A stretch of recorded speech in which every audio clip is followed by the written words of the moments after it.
কোথায় কোথায় শনি মহারাজ থাকলে ব্যবসা ক্ষেত্রটা স্ট্রং? এর আগে তো বললাম, যদি মকর রাশিতে নিজের ঘরে থাকে তাহলে তো খুবই ভালো। এছাড়াও যদি মীন রাশিতে থাকে, ভাগ্যস্থানে যদি গ্রহরাজ বসে থাকে, এই ভাগ্যস্থানে গ্রহরাজ যদি বৃহস্পতি যুক্ত হয়ে বসে থাকে বা বৃহস্পতি দ্বারা দৃষ্ট হয়, তাহলে কিন্তু তার ভাগ্যক্ষেত্র খুব সাহায্য করবে তার ব্যবসা ক্ষেত্রে।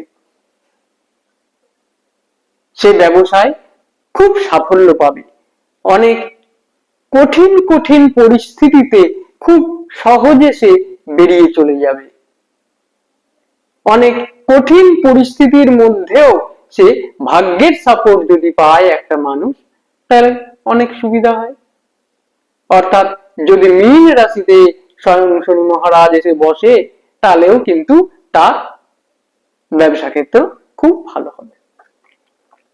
এরপরে আসি 2 নম্বর পয়েন্টে। 2 নম্বর পয়েন্ট হচ্ছে লগ্ন স্থান, মানে কর্কট লগ্ন। এই কর্কট লগ্নের অধিপতি